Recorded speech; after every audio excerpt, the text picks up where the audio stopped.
అంటే బేసిక్గా అసలు మీరు సినిమా అన్న తర్వాత మీ దాంట్లోని ఇప్పుడు ఇందులో కూడా బాగా ఇమోషనల్గా వెళ్తుంది. దాంట్లో రాము ఆ తోటలోని పంట పొలంలో కూర్చుంటే ఆ అమ్మాయి వెనకట్ల నుంచి కర్ర పట్టుకుని వస్తుంది, ఆ సీన్ ఉంది, బెత్తం పట్టుకుని వస్తుంది కదా.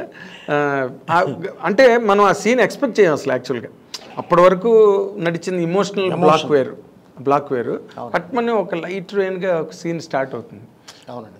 మీకు అసలు ఎంటర్టైన్మెంటా, యాక్షనా, ఇమోషనా, ఫ్యామిలీ డ్రామా, సెంటిమెంటా, ఏదంటే మీకు ఎక్కువ ఇష్టం అండి? ఓకే, డైరెక్టర్గా మీరు అన్నీ చూపించాలి, అది వేరే విషయం.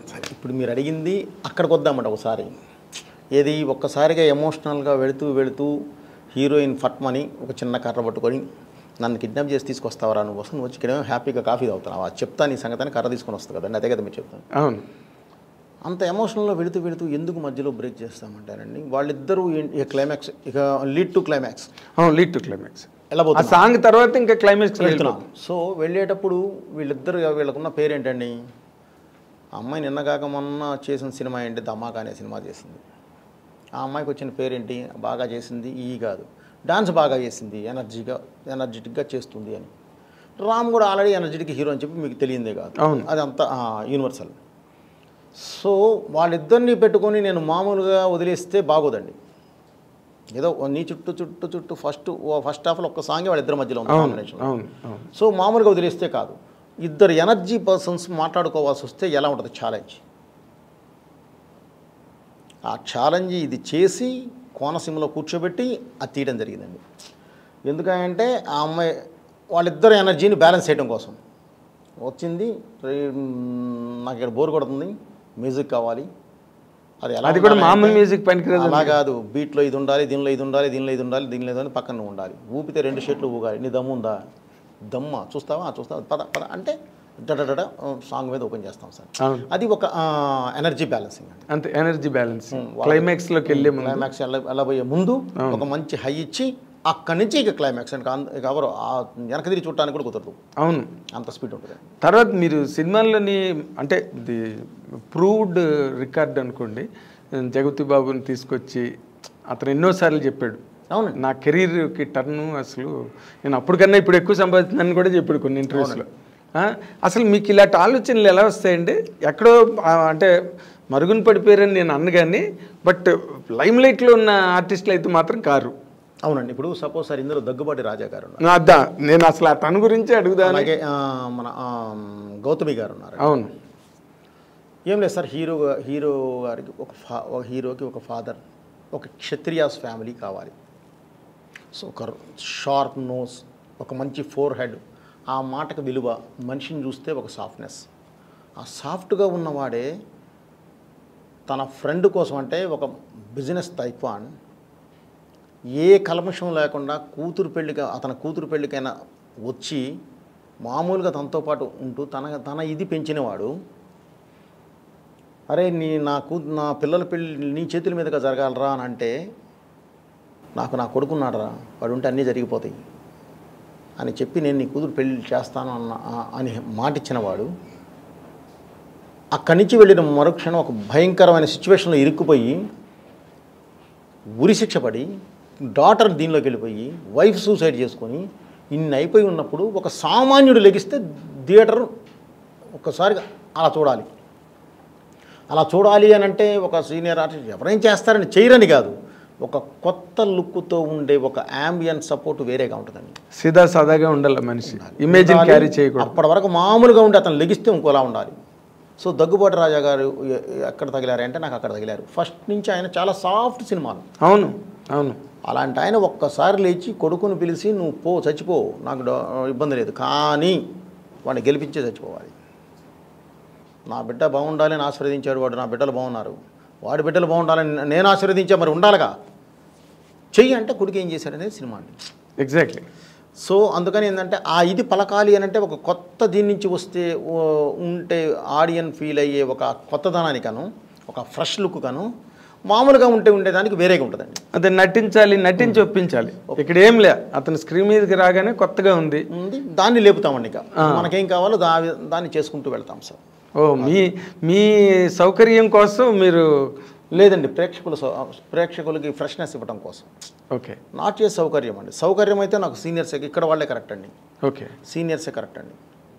నా సౌకర్యంగా నాకు చాలా హార్డ్ ఉంటుందండి అది. ఆయన అలాంటి క్యారెక్టర్ చేయలే, అది రాదు, ఎన్ని టేకులు చేశానో నాకు తెలుసు.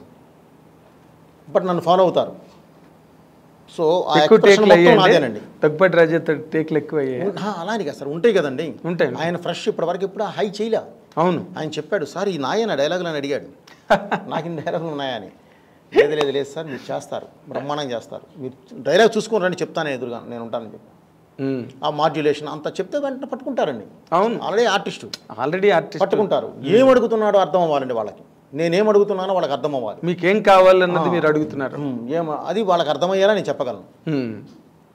సో అందుకని అసలు మీరు ఓకే ఇవాళ దగ్గుపాటి రాజా అన్నది పక్కన పెడితే అసలు జగపతి బాబుని ఆ కైండ్ ఆఫ్ క్యారెక్టర్లోని జగపతి బాబు గారు వచ్చేసేసండి, ఆయన చక్కటి శోభన్ బాబు గారు లాగా మంచి ఫ్యామిలీ హీరో, ఇద్దరమ్మాయిల హీరో. ఆయన నుంచి ఒక కొత్త కోణం వస్తేనే కదా సార్ ఎప్పుడైనా కొత్తదనం బయటకు వచ్చేది. రిస్క్ అనిపించలేదండి? రిస్కే ఉంది సార్. ఆయన ఆర్టిస్ట్ చేయగలడు, నేను ఆ డైరెక్టర్ని చేయించుకోగలను.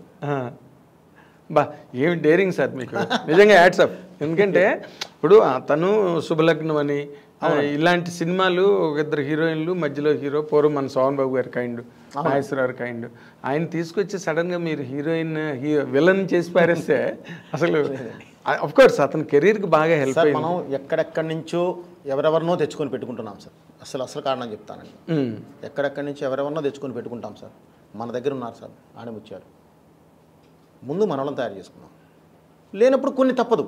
ఇప్పుడు మళ్ళీ నేను ఒక 10 సినిమాలు నాకు కంటిన్యూ చేయాలంటే కూడా జగపతి బాబు గారికి కుదరదు. 3 సినిమాలు ఎప్పుడప్పుడు కంటిన్యూ చేసాం, మళ్ళీ రొటీన్ అయిపోతుంది నాకు. సో ఇప్పుడు నాకు కొత్త ఫ్రేమ్ రావాలి. మళ్ళీ నాకు శ్రీకాంత్ గారిని తెచ్చాం, మళ్ళీ నేను ఇప్పుడు ఇంకేదో కొత్తది ఎతకాలి. సో ఎప్పటికప్పుడే మనం ప్రేక్షకుడు థియేటర్లో అలా చూస్తూ ఉంటేనండి సీన్ కొత్తగా ఉండడం కాదు, ఫ్రేమ్ కూడా కొత్తగా ఉండాలి.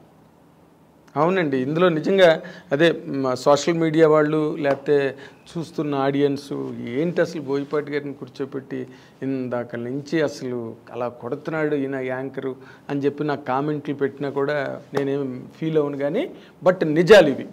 మీరు తీసిన సినిమాలో నేను కాదు, ఇందాక థియేటర్లో ఆ తల్లి తండ్రి గురించి అని చెప్పి రామ్ చెప్పే డైలాగులకి థియేటర్లో జనాలు ఏలలు చప్పట్లు కొట్టారండి. To my utter surprise.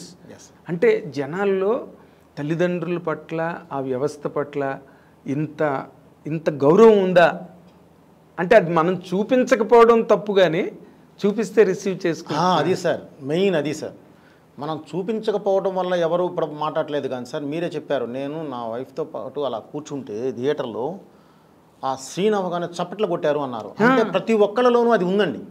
దాన్ని మనం టచ్ చేసామే తప్ప మనం కొత్తగా క్రియేట్ చేసింది కాదు. సో సార్ మన ఇండియన్ బ్లడ్, మన ఆలోచన ధోరణి, మన సోల్, మనం ఎంత డెవలప్ అయినా సరే సార్ మన తల్లి తండ్రి అక్కే, చెల్లి తమ్ముడే మన బ్లడ్ థిక్నెస్ పోదు సార్. అవును. మన బ్లడ్ అందుకనే ఇప్పటికీ మన ధర్మం ఇప్పటికే నిలబడింది అందుకనే సార్. ఎగ్జాక్ట్లీ. లేదంటే భారతదేశం లేదు సార్. అవును. ఆ బాండింగ్ ఉండబట్టే మనం ఈరోజు నిలబడి ఉన్నాం. It's true sir. అవును. సో దాన్ని మనం కూడా మన కల్చర్ని మనం కూడా అలా చెప్పుకోకపోతే ఎట్లా సార్?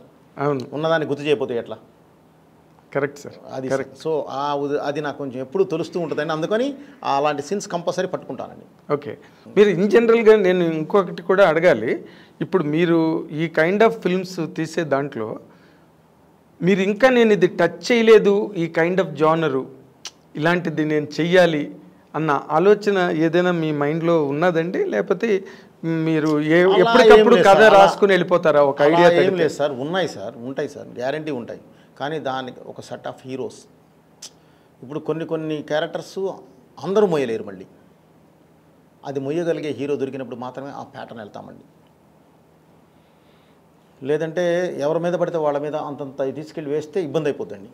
వాళ్ళ షోల్డర్ మీద కష్టం అయిపోద్ది. ఓన్లీ మా సింగిల్ షోల్డర్ అవుతాయి. అలా కాదండి, కంపల్సరీ వాళ్ళు కావాలి, కరెక్ట్గా ఆ క్యారెక్టర్ని మొయ్యగలిగే వాళ్ళు కావాలి. అదంటే ఇప్పుడు అఖండలో బాలకృష్ణ ఆయనే మొయ్యగలడు. సో లేదంటే ఇంకా వేరే అదర్ దీనికి వెళ్ళాలి. సో ఇప్పుడు అంటే మీరు హీరో డేట్లు అన్నీ క్లియర్ అయిన తర్వాత కథ రాసుకుంటారా సార్? అలా ఏం లేదు సార్, అలా ఏం లేదండి. మన కథ మనం కథ అంతా అనుకున్న తర్వాత డెఫినెట్లీ హీరో దగ్గరికి వెళ్ళాము, మనకి ఈ డేట్లు కావాలని చెప్తామండి. 110 days అనేది 100 గ్యారంటీ కావాలి సార్. ఒక 10 days మార్జిన్ పెట్టుకోమంటాం. అదే this side or that side పెట్టుకోమంటా. నేనైతే 140 to 150 days తీస్తానండి షూట్. 140 to 150 days కన్ఫామ్ పడతాయండి. నాకు యాక్షన్ 75 to 80 days పట్టుద్దండి. Action part, only action part. ఇప్పుడు అంటే 5 నెలలు 6 నెలలు అంటే నేను 6 months కన్నా ఎక్కువ చాలా స్పీడ్ వెళ్తుందండి. నేను పోస్ట్ ప్రొడక్షన్ మీద ఎక్కువ కూర్చుంటాను సార్. ఎక్కువ పోస్ట్ ప్రొడక్షన్ మీద ప్రీ ప్రొడక్షన్ మీద ఎక్కువ కూర్చుంటాను సార్. ప్రీ ప్రొడక్షన్ మీద ఎక్కువ కూర్చొని మొత్తం అంతా డివిజన్ చేసుకున్న తర్వాతే అదే ఇందాక మీరు చెప్పారు కదా రోజుకి 30 అంటే 30 షాట్లు తీస్తానని. ఈ సీన్ ఇన్ని షాట్లు అంటే అన్ని షాట్లే తీస్తాం సార్. దాని మీద అసలు నేను ఎక్స్ట్రా తీయటాలు సేఫ్ కోసం పెట్టుకోవటాలు అది ఉండదండి అసలు. ఓకే.